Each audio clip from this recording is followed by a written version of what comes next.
అదే RTV app వార్తల్ని క్షణాల్లో చదివే అవకాశం ఉంటుంది. ఒక న్యూస్ పేపర్, ఒక టెలివిజన్ ఛానల్ మీ చేతుల్లో ఎప్పుడూ ఉంటాయి. ఏమి జరిగింది అని చెప్పి తెలుసుకోవడానికి ప్రయత్నం చేస్తే ఒక పూర్తిగా ఏమాత్రం సంబంధం లేనటువంటి అక్రమ కేసుని ఈరోజు పోలీసులు బనాయించారు. కేవలం ఒక వ్యక్తి ఫోన్లో మాట్లాడితే వాళ్ళు అక్కడ గొడవ జరగందాన్ని జరిగినట్టుగా చిత్రీకరించి సృష్టించి వాళ్ళ దగ్గర నుంచి ఫిర్యాదు చేయించి అసలు ఎక్కడా కూడా డాక్టర్లకు సంబంధించినటువంటి దాంట్లో దాన్ని ధృవీకరించలేదు, ఏమీ లేదు. అయినా సరే ట్రెస్పాస్ అయినారు, ఎండలోకి దూరి కొట్టినారు అని చెప్పి 10 ఏళ్ల జైలు శిక్ష ఉండేటువంటి సెక్షన్లు ఎంపిక చేసుకొని దానికి అనుగుణంగా ఫిర్యాదు దగ్గర ఫిర్యాదు తీసుకుని సంబంధం లేనటువంటి వ్యక్తుల్ని ఈరోజు చేర్చడం, దానికి పరాకాష్ట సోదరుడు కుమారస్వామి రెడ్డిని అమ్మని చేర్చడం అనేటువంటిది ఇది దుర్మార్గం అనేటువంటి విషయం. కుటుంబ నేపథ్యం పెద్దాయన వేమారెడ్డి రామచంద్రారెడ్డి గారు అంటే ఈ జిల్లాలోనే ఒక సింహంలాగా బ్రతికినటువంటి కుటుంబం. ఇండిపెండెంట్గా ఎమ్మెల్యేగా చేశాడు, ఎమ్మెల్సీగా చేశాడు, జిల్లా కేంద్ర సహకార బ్యాంక్ అధ్యక్షుడిగా పనిచేశాడు. ఎంత హుందా రాజకీయాలు నడిపినటువంటి కుటుంబం. ఆ తర్వాత సుందరన్న పరంపరను కొనసాగించాడు. ఈరోజు పాపం కుమార్ అదేవిధంగా తండ్రి తాతల బాటలో నడుస్తుంటే ఆయన వైఎస్ఆర్ కాంగ్రెస్ పార్టీ పక్షాన నిలబడ్డాడు. కాబట్టి వైఎస్ఆర్ కాంగ్రెస్ పార్టీకి బలంగా ఉన్నాడు, బలమైనటువంటి నాయకత్వం ఉంది. రాబోయేటువంటి రోజుల్లో వీళ్ళందరూ కూడా మేరిగ మురళీధర్ గారికి అండదండలు అందిస్తారు. వైఎస్ఆర్ కాంగ్రెస్ పార్టీ విజయం సాధించబోతుంది. ఇప్పటికే వైఎస్ఆర్ కాంగ్రెస్ పార్టీ మీద ప్రజల్లో నమ్మకం, విశ్వాసం పెరిగింది. జగన్మోహన్ రెడ్డి గారి నాయకత్వాన్ని తిరిగి కోరుకుంటున్నారు. ఆ నేపథ్యంలో వీటన్నిటిని అణగదొక్కాలి అంటే స్థానికంగా ఉండేటువంటి వాళ్ళందరినీ టార్గెట్ చేసి వాళ్ళని ఇబ్బందులు పెట్టి జైలు పాలు చేయాలనేటువంటి ఒక దుర్మార్గం అనేటువంటి ఆలోచన ఈ కూటమి పాలన చేస్తుంది. దానిలో భాగంగా నేను కూడా దాదాపుగా 86 రోజులు జైలు శిక్ష అనుభవించాను. లేనటువంటి కేసులు, అక్రమమైనటువంటి కేసులు, అనేక రకాలైనటువంటి కేసులు, కేవలం వాంగ్మూలాలతో కూడినటువంటి కేసులు 7. నా మీద కూటమి ప్రభుత్వం వచ్చిన తర్వాత 14 కేసులు పెట్టారు. పక్కకు వచ్చి చూస్తే పాపం ప్రసన్నన్న ఇంటి మీద దాడి చేసినటువంటి వ్యక్తులు జగన్మోహన్ రెడ్డి గారు పరామర్శించడానికి వస్తే వాళ్ళ మనుషులందరి మీద లాఠీ చార్జ్ చేసి ప్రసన్నతో సహా మిగతా వాళ్ళందరి మీద అటెంప్ట్ ఆఫ్ మర్డర్ కేసు పెట్టారు. రామిరెడ్డి ప్రతాప్ కుమార్ రెడ్డి మీద అక్కడ లేనటువంటి వ్యక్తి మీద తీసుకెళ్లి ఎక్కడో ఆయన ఉంటే ఆయన పాపం ఆయన మీద 307 పెట్టి ఈరోజు ఆయన మీద అక్రమం అనేటువంటి కేసు బనాయించారు. మేము అడిగేది ఈ కేసులన్నీ మీరు ఒక్కొక్కరి మీద బనాయిస్తూ పోతున్నారు. ఒక్కటే విషయం, ఈరోజు ఎఫ్ఐఆర్ కాపీ మా దగ్గర ఉంది. ఈ ఎఫ్ఐఆర్ కాపీలో ఎక్కడన్నా వాళ్ళ పాత్ర ఉంది అనేటువంటిది ఉందా అంటే దీనిలో ఏమన్నారు, వాళ్ళ ప్రోద్బలంతో అని చెప్పి కంప్లైంట్ ఇచ్చారు.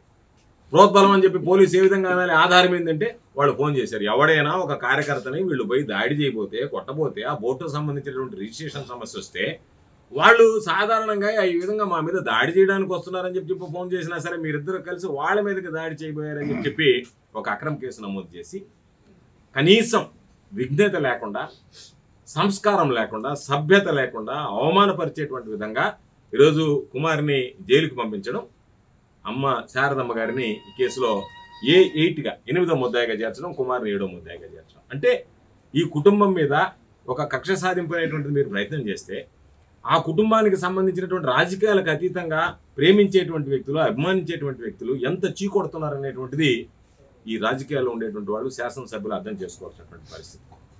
ఈరోజు మేము స్పష్టంగా చెప్తున్నాం, పాపం అధికారం ఉంది కదా అని విర్రవీగుతున్నారు. చిల్లకూరు ఎస్ఐకి ఒకటే చెప్తున్నాం, గుర్తుంచుకోండి.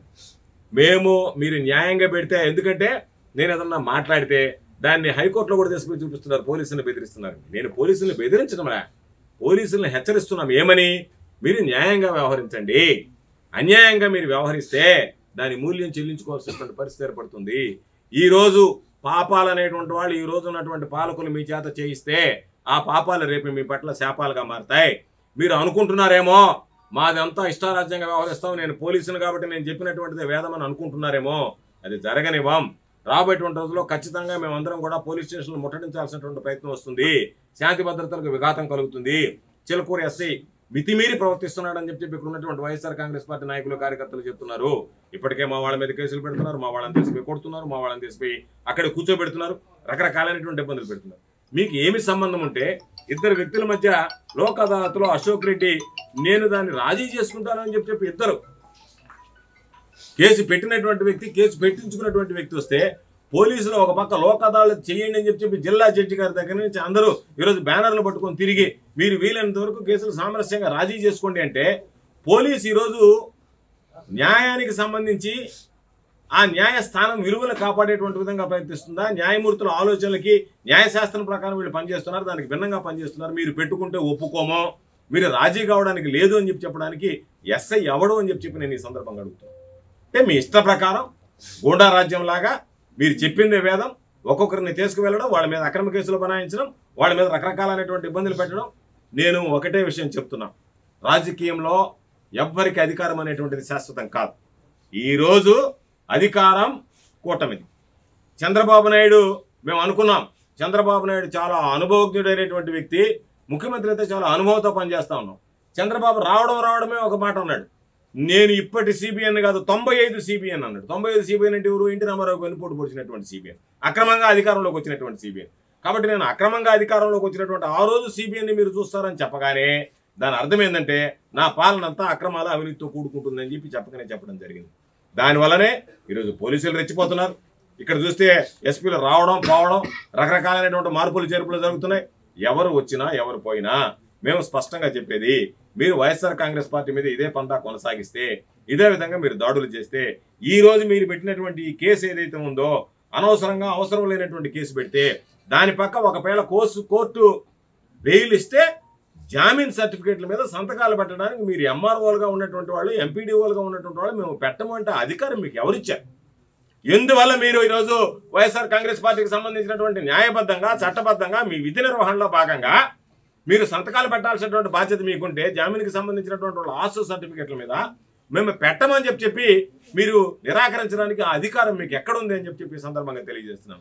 కాబట్టి నేను అధికారులకు చెప్పేది, మీరు పావులుగా మారద్దు. మీరు కనుక ఇదే విధంగా కొనసాగితే రేపు మీరు ఉద్యోగాలు కొనసాగించలేరు. ప్రభుత్వాలు మారినప్పుడు వీటన్నిటి మీద మరలా విచారణ జరుగుతుంది. మీరు అనుకుంటున్నారేమో కేసు కట్టేశాం, వాళ్ళు పంపించేశామని చెప్పి ఏ ఒక్క కేసు వదిలిపెట్టాం. ఆ కేసులో ఏమి జరిగింది అనేటువంటి దాని మీద ఈ రోజు కుమారస్వామి రెడ్డి మీద, వాళ్ళ అమ్మ మీద పెట్టినటువంటి కేసుతో, శారదమ్మ అమ్మ మీద పెట్టినటువంటి కేసుతో సహా రేపటి రోజు విచారణ జరుగుతుంది. విచారణలో పోలీసులు అక్రమంగా ఈ కేసు బనాయించారు అంటే ఆ శిక్ష పోలీసులు భరించాల్సినటువంటి పరిస్థితి ఏర్పడుతుంది, మూల్యం చెల్లించుకోవాల్సినటువంటి పరిస్థితి ఏర్పడుతుంది. ఏ ఒక్కటి విడిచిపెట్టాం. ఈ ఎంఆర్ఓలు ఎండిఓలు ఈరోజు సంతకాలు పెట్టకుండా మీరు తప్పించుకుంటే, మేము తప్పించుకున్నాంలే ఎమ్మెల్యే దగ్గర మెహర్బానీకి అని అనుకుంటున్నారేమో. రేపటి రోజు ఎవ్వరు ఉండరు, మరలా కొత్త ఎమ్మెల్యే వచ్చేస్తాడు, ఎమ్మెల్యేలు మారిపోతారు, మీరు మారిపోతారు. కానీ మీరు ఉద్యోగం నుంచి మాత్రం బయటికి పోరు. రాజకీయ నాయకుడు అనేవాడు 5 సంవత్సరాలకు ఉంటే ప్రజలు ఎన్నుకుంటే మరలా ఉంటాడు, లేకపోతే ఇంటికి వెళ్ళిపోతాడు. మీరు ఇంటికి వెళ్ళడం కాదు, మీరు చేసేటువంటి పనులకు జైలుకి వెళ్ళేటువంటి పరిస్థితి ఏర్పడుతుంది, గుర్తుంచుకోండి. కాబట్టి ఎవరిని విడిచిపెట్టేది ఉండదు. వీటికి సంబంధించినటువంటి దాంట్లో మొత్తం వీడియో ఫుటేజ్ అంతా ఏమి జరిగింది అనేటువంటి ఆ సీసీ ఫుటేజ్ అంతా కూడా మా దగ్గర ఉంది. రేపు వీటన్నిటితో ప్రైవేట్ కేసులు వేస్తాం. ఎవరైతే ఈరోజు అక్రమంగా అన్యాయంగా ప్రవర్తిస్తున్నారో వాళ్ళు ఎవరిని విడిచిపెట్టాం. కాబట్టి మేము మరలా చెప్పేది, ఈరోజు ఆ కుటుంబాన్ని పరామర్శించాం, నిజంగా బాధేసింది. తెలుగులో ఫాస్టెస్ట్ న్యూస్ ఇప్పుడు కొత్త అవతారంలో 5 సెకండ్లోనే పూర్తి వార్తా సమాచారం మీ చేతిలో. సోషల్ మీడియా ట్రెండ్స్ మీ కళ్ళ ముందుకే live TV and voice search options తో ఇప్పుడే డౌన్లోడ్ చేయండి. యాప్ లింక్ డిస్క్రిప్షన్ లో ఉంది.